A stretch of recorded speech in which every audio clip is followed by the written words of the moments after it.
Brisbane is set to secure the 2032 Olympics after winning the approval of the International Olympic Committee's Executive Board. The choice is now up to IOC members, who will cast their votes on July 21 before the Tokyo Games.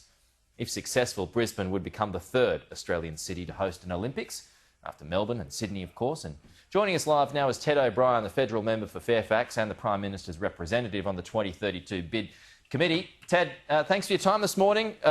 Good news, although I thought this was good news a few months ago when it looked as though Brisbane had secured it. So there's a feeling that we've been here before.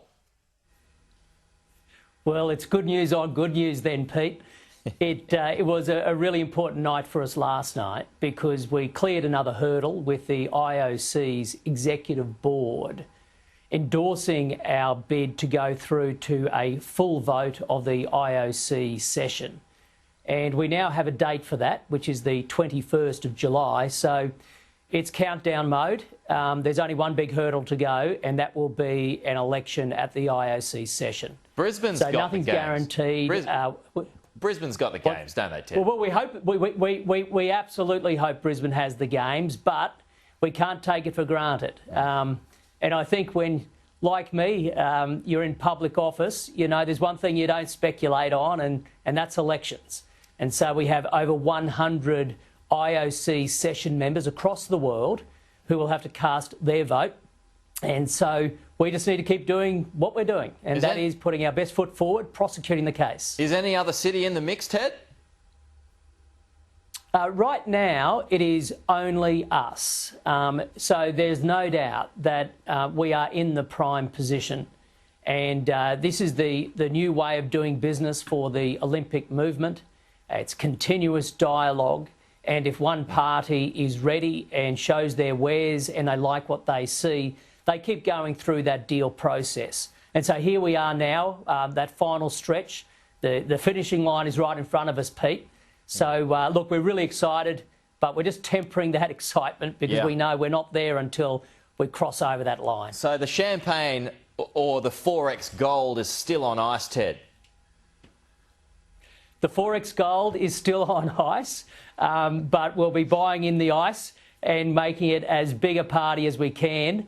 But we're not going to be popping anything. There's going to be no shaking of pom-poms until and if the IOC session give us the gong and award us the rights for 2032. OK, now with so much of the infrastructure already in place, Ted, what more is needed?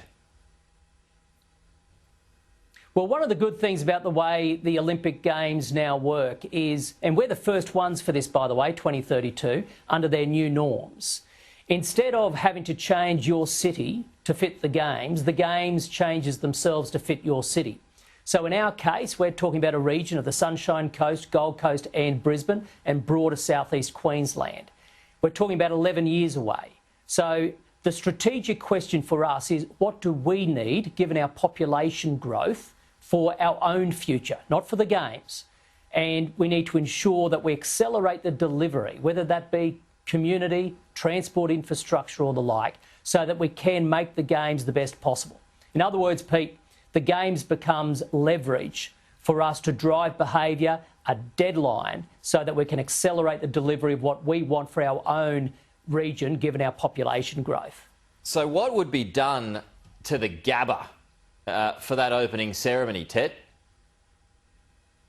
Well, all of that is yet to be specced out. There's no doubt that the Gabba, as the site for the opening ceremony, athletics and the like, has been identified. It's in the draft master plan that the IOC released last night.